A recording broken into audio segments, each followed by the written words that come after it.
equipos conformados por Kelly Viviana Sánchez, Sandra Milena Calambas y María Eugenia Sabín, y nos correspondió el tema Evolución de la contabilidad pública. En la ponencia a continuación trataremos los siguientes temas: evolución de la contabilidad pública, conceptos y diferencia entre la contabilidad pública y la contabilidad privada, competencia y recursos del Estado, caracterización del sector público colombiano y objetivos de la contabilidad pública. Y para hablar de la evolución de la contabilidad pública, decimos que esta hace su aparición en el año de 1819, desarrollándose progresivamente. Esto debido a la globalización mundial, a los avances tecnológicos, la cultura social y la economía del país, que cada vez pide cambios a las entidades públicas y privadas. Entrar en la modernidad con el fin de ser competitivas y capaz de enfrentar los retos que se les presentan. Grandes acontecimientos se han vivido desde su evolución y con ello la implementación de normas para su real desarrollo. Es así como en el año de 1819, siendo presidente Simón Bolívar y teniendo en cuenta que en el país existía el caos en lo correspondiente al manejo de las cuentas en el Estado, optó por decretar la pena de muerte para quienes roben dinero de la nación. En 1886, Rafael Núñez manifiesta que la solución puede ser crear un Tribunal Superior de Cuentas. Este sería el encargado de los procesos de fiscalización y de carácter judicial.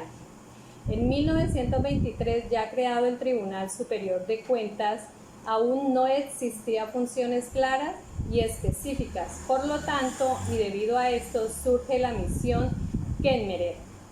Es una comisión norteamericana que busca la unificación del manejo de las finanzas públicas en varios países.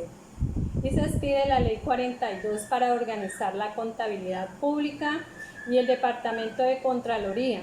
Es así como se crea la Contraloría General de la República, que tenía como función ejercer la labor contable como fiscalizadora. De esta manera se pretendía dar claridad a las cuentas del país. En 1968, Carlos Lleras Restrepo propone separar la contabilidad del control sobre el manejo de bienes públicos. Pese al intento realizado, este no se llevó a cabo ni a feliz término. En 1991, con la nueva constitución política del país, se dé inicio real al manejo de las cuentas. Allí se realizan lineamientos referentes a la labor contable del sector público. En el artículo 354 se crea el cargo de Contador General de la Nación y se reveló una labor que venía desarrollando. De esta manera se da un gran salto contable en el país. 1996 se crea en el país la Contaduría General de la Nación, según la Ley 298, expedida por el Congreso de la República de Colombia. Desde 1996 a la fecha, empieza la evolución y crecimiento de la reglamentación y armonización de los estados financieros, económicos y sociales de las entidades públicas. Transición para la implementación de las normas internacionales de contabilidad para el sector público. Cada periodo ha requerido de un marco jurídico para su debido cumplimiento, es decir, normas acorde a la necesidad de una información que sea organizada mediante procesos contables e implementación de herramientas que reflejen la disponibilidad presupuestal de la entidad para un análisis en la toma de decisiones y el adecuado propósito de los organismos de control para su reporte oportuno en los momentos indicados. De esta forma encontramos tres etapas de la contabilidad pública en Colombia. Tenemos la contabilidad de caja, que es un sistema de registro por el cual se reconoce y contabiliza el ingreso en el momento de cobrarse o el gasto en el momento de pagarse. Hoy en día se puede denominar contabilidad de la ejecución presupuestal, es decir, el registro de la ejecución de ingresos y gastos que afectan las cuentas del Tesoro. Contabilidad patrimonial, sistema de cuentas que tiene el propósito de registrar y medir los activos, pasivos y patrimonios de un sujeto contable. Se relaciona con la causación, es decir, reconocer en el periodo y momento en el cual suceden y no solamente cuando ha recibido o pagado el efectivo o su equivalente. Se deben reconocer contablemente no solo los ingresos y gastos, sino los bienes, derechos y obligaciones de las entidades. Es benéfico para la toma de decisiones. Tenemos la contabilidad de gestión, que es un sistema de información contable utilizado para satisfacer necesidades internas de información de los diferentes usuarios, facilitando la toma de decisiones operacionales y la medición de las actuaciones de los administradores en relación con los planes, las políticas y los presupuestos establecidos. Actualmente, en el propósito del marco conceptual del Plan General de Contabilidad Pública, este sirve como herramienta para que los responsables de las entidades tomen decisiones que permitan optimizar el manejo de los recursos y lograr un impacto social macro, que debe adoptar las políticas para el manejo eficiente del gasto público en cumplimiento de los fines y objetivos del Estado. La contabilidad pública en Colombia toma su mayor fuerza en la Constitución Política de 1991, dado que en esos momentos el Estado se encontraba en procesos de cambio, en busca de normas que le facilita a los funcionarios conocer la información financiera para optimizar los procesos de gestión.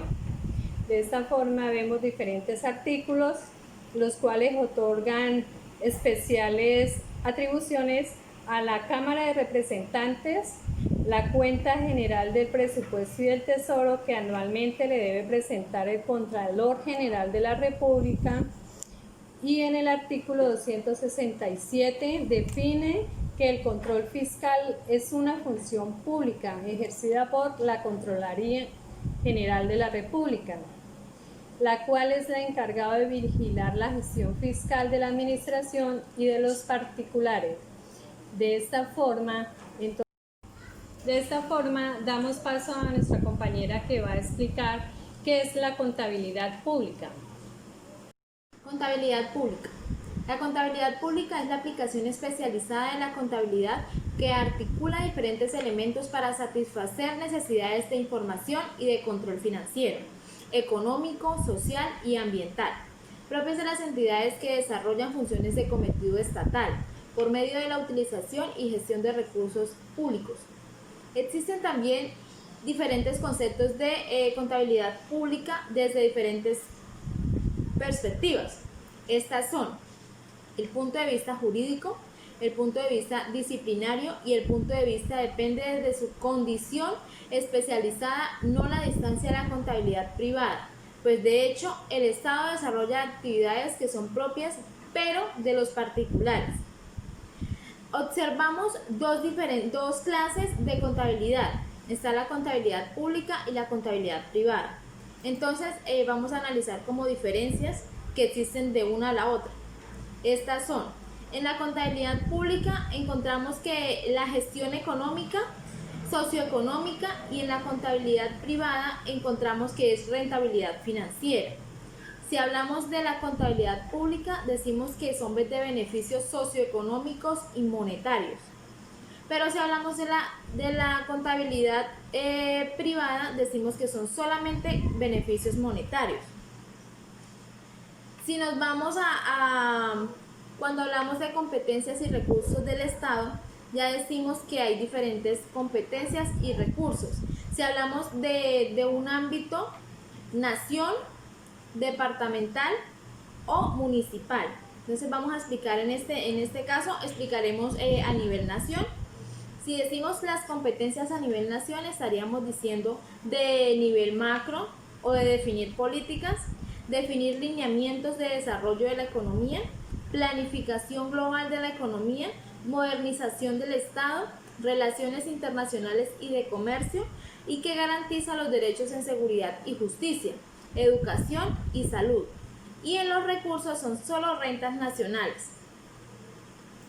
Si hablamos de que el Estado actúa como un sistema autónomo en el manejo de los recursos públicos y de la distribución de las competencias entre los niveles nacional y territorial, las entidades estatales serían nación, departamento, municipios y distritos, territorios indígenas, áreas metropolitanas, asociaciones de municipios, establecimientos públicos, sociedades de economía mixta Entre ellos, la participación mayoritaria sería la del Estado, empresas industriales y comerciales, entidades descentralizadas y cualquier persona jurídica con participación mayoritaria. Pasando ya a otro tema, analizaríamos la descentralización. En este caso, la descentralización decimos que es un proceso mediante el cual se transfiere el poder de decisión y responsabilidad desde un nivel central de una organización a unidades alejadas del centro. Entre ellos estaría el espacial, que siempre es en busca del desarrollo del campo en implementación de tecnologías y medios de comunicación para el mejoramiento de la calidad de vida de cada ser humano. Hacia el mercado. Esta es la transferencia de responsabilidad de la prestación de servicio por parte del Estado hacia los particulares. La política, que es la delegación a los gobiernos territoriales de la capacidad de elección de los gobernantes y de la toma de decisiones sobre las políticas de desarrollo a nivel local. La administrativa es la transferencia de funciones y recursos y de la capacidad de decisión del gobierno central a los municipios o gobiernos territoriales para la provisión de determinados servicios públicos, sociales y de la realización de obras públicas. Pero también hay que dejar en claro que existen tres tipos de descentralización administrativa. ¿Cuáles son estos? Bueno, hablamos de la desconcentración. ¿Qué es la desconcentración? Bueno, es un proceso de transferencia de funciones, de recursos y de capacidad decisoria nivel central de una entidad pública a sus dependencias.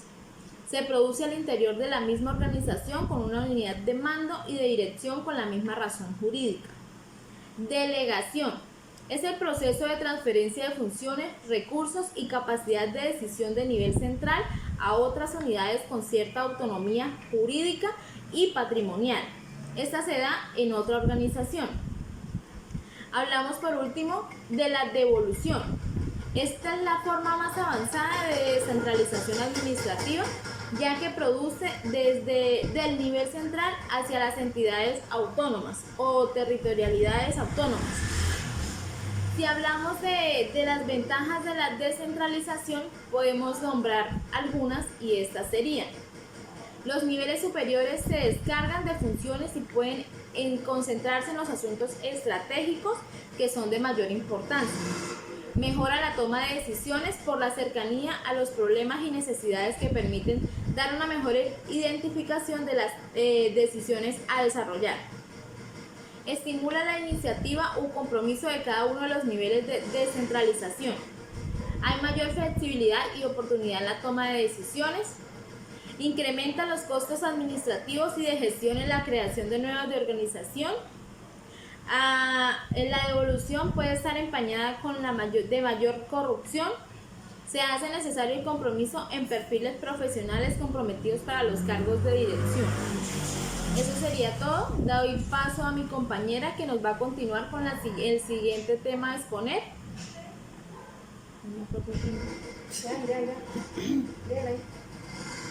La caracterización del sector público colombiano se lleva a cabo teniendo en cuenta la organización administrativa, jurídica y política. Desde este punto, la Ley 448 de 1998 desarrolla la estructura y organización de la administración pública. En los artículos 1 y 113 de la Constitución Política encontramos la estructura del Estado colombiano, donde nos dice en su artículo primero que Colombia es un Estado social de derecho organizado de forma república unitaria, descentralizada, con autonomía de sus entidades territoriales. En su artículo 113 establece la separación de poderes públicos en tres ramas, que son la legislativa, la ejecutiva y la judicial, y sus órganos autónomos e independientes. De igual manera, destacamos algunos objetivos del sector público colombiano, que es la rendición de cuentas, la gestión eficiente, la transparencia y el control de los recursos públicos. Así también en Colombia, con respecto a la rendición de cuentas, se debe tener en cuenta que antes de la Constitución del 91, como tal, no había en las entidades estatales una oficina de contabilidad. y que estas funciones se le dejaba a tesoreros, pagadores e incluso a almacenistas, y ya para el 95 se incorporó el cargo de contador en las estructuras administrativas de las entidades, de esas entidades. Encontramos que se han venido presentando algunos cambios en las entidades estatales y concerniente con la contabilidad pública. Esos cambios pues buscan que la información que se suministre a sus usuarios tenga el respaldo y confianza de la ciudadanía. Por consiguiente, los objetivos de la contabilidad pública constituyen los resultados esperados del Sistema Nacional de Contabilidad Pública, y que esos objetivos son analizados teniendo en cuenta tres aspectos. El primer aspecto es construir herramientas para la gestión pública, y la herramienta de gestión pública pues es la principal herramienta para los gestores públicos al momento de la toma de decisiones. En ese contexto decimos que la información contable sirve, uno, para evaluar la aplicación y destinación eficiente de los recursos en los diferentes sectores de la asociación social del Estado. Dos, para realizar el seguimiento a la gestión y los resultados de las entidades del sector público, asegurándose así que los recursos sean utilizados bajo conceptos de eficiencia y eficacia, transparencia y equidad. 3. Evaluar la ejecución de los planes, programas y proyectos de los diferentes niveles y órdenes estatales. Estos pues en función de los objetivos, metas y prioridades para la política económica, social y ambiental. Cuarto, determinar el patrimonio público. 5. Optimizar la gestión eficiente de los recursos en el mantenimiento del patrimonio público. Sexto, determinar la producción y distribución de los bienes y servicios de las entidades contables públicas. El otro aspecto a tener en cuenta es servir de instrumento de control. Este instrumento de control se da por medio de la información que genera la contabilidad y se convierte en instrumento que permite a los órganos de control poder realizar este mismo, o sea, el control. En sí, el control público sirve para evaluar la aplicación y destinación eficiente de los recursos en los diferentes sectores de la acción social del Estado. También para permitir el seguimiento a la gestión y los resultados de las entidades del sector público, y también para evaluar la ejecución de planes, programas, proyectos del orden nacional y territorial en concordancia con la ejecución presupuestal. Y el tercer y último aspecto en tener en cuenta es contribuir a la divulgación y cultura. La divulgación y cultura, pues esta se realiza para satisfacer las necesidades que se presentan del sistema contable público, y también permite que se puedan realizar investigaciones y estudios y resultados de los mismos que sea de conocimiento público. Para cumplir con el objetivo de la divulgación se necesita, 1. Generar cultura sobre el uso de la información contable. 2. Generar y divulgar la situación y resultados analíticos del sector. 3. Proveer información para la investigación de carácter académico. Y 4. Existen unas características que provienen del Sistema Nacional de Contabilidad Pública que permite diferenciarla de las otras clases de información contable. Estas características son confiable, objetiva, relevante, razonable, verificable, oportuna, universal, comprensible, racional y consistente. Hasta ese punto pues abarcamos lo que es la caracterización del sector público colombiano y los objetivos de la contabilidad pública. Muchísimas gracias.